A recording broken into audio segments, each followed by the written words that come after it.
Hey, మళ్ళీ నా ఇంటికి ఎందుకు వచ్చారు? మీరు చేసిన పనికి ఈ పాటికి శవాలై ఉండాలి. మా అక్క మీకు ప్రాణభిక్ష పెట్టింది. మళ్ళీ చావును వెతుక్కుంటే ఎందుకు వచ్చారు? వెళ్ళండి. చూడు రాఘవ, నీతో గొడవ పెట్టుకోవడానికి మేము ఇక్కడికి రాలేదు. జరిగిన దానికి క్షమాపణ చెప్పడానికి వచ్చాం.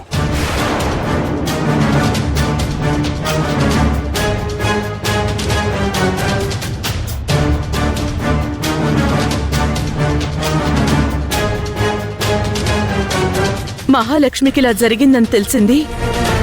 అది నేను కావాలని చెయ్యకపోయినా అందులో నా తప్పుంది. తనకి జరిగిన నష్టం ఎవరూ తీర్చలేంది.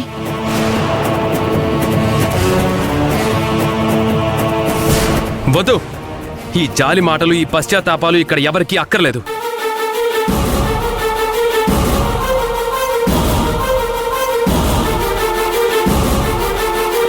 మా మేనల్లుండి మాకు దూరం చేశావు, మా అక్కని బాధ పెట్టావు. ఇంకా నిన్ను కళ్ళ ముందే పెట్టుకొని చూస్తూ మౌనంగా ఉండే ఓపిక మాకు లేదు. వెళ్ళండి ఇక్కడి నుంచి.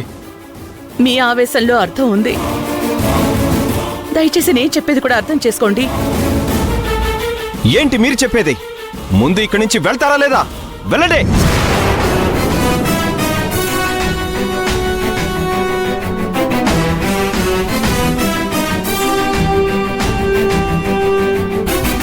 చూడు రాఘవ, మన రెండు కుటుంబాల మధ్య గొడవ ఒక దశలో ముగిసిపోయింది. మళ్ళీ మీ చెల్లెలు మా కొడుకు ప్రేమించుకున్న దగ్గరే మొదలయ్యింది. ఈ గొడవలన్నీ ఇంతటితో ఆపేద్దాం. పిల్లలు వాళ్ళేదో ప్రేమించుకున్నారు, ఇంకా అడ్డుపడి వాళ్ళని బాధ పెట్టాలని నేను అనుకోవడం లేదు.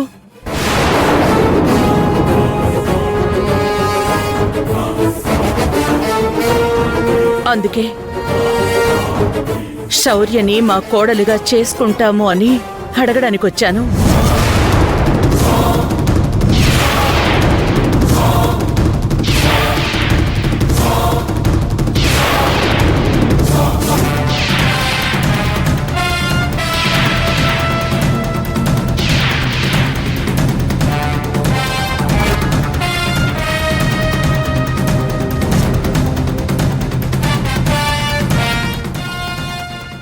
ఏం మాట్లాడుతున్నారు మీరు? మా అక్క కడుపులో ప్రాణం తీసి మళ్ళీ ఈ ఇంటితోనే బియ్యం అందుకోవాలని వచ్చారా?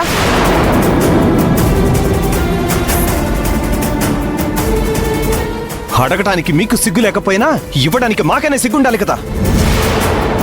ఎట్టి పరిస్థితుల్లోనూ నా చెల్లెలు మీ ఇంటికి కోడలుగా రాదు.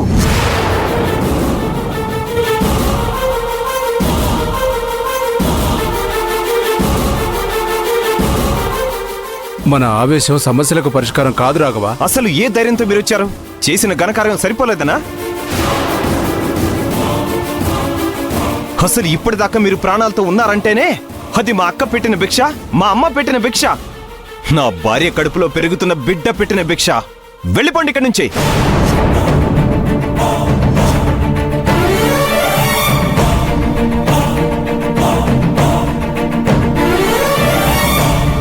మర్యాదగా వెళ్ళండి. వెళ్తారా లేదంటే? మాధవ, దయచేసి ఈ గొడవ ఇంతటితో ఆపేయండి. ఇంత జరిగిన తర్వాత కూడా మీరు మా ఇల్లు వెతుక్కుంటూ రావడమే పెద్ద ఆశ్చర్యంగా ఉంది. దయచేసి ఇక్కడి నుంచి వెళ్ళిపోండి. నా తమ్ముళ్ళ ఆవేశంతో మీ ప్రాణాలు తీయకముందే వెళ్ళండి.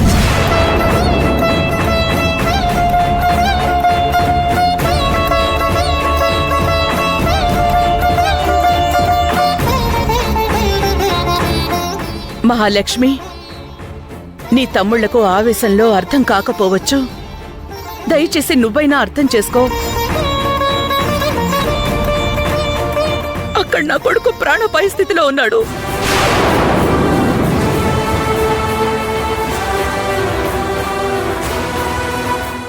శౌర్య శౌర్య అని కలవరిస్తున్నాడు. తను లేకపోతే బ్రతకలేను అంటున్నాడు.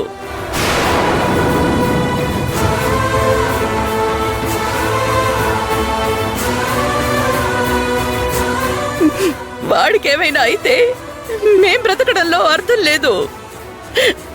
ఒక్కగానొక్క కొడుకు, వాడి కోసమే మేం బ్రతుకుతున్నాం.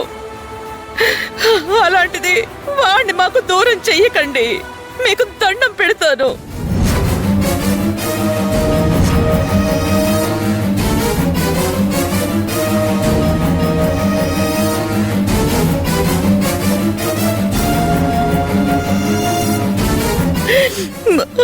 చేసుకోండి.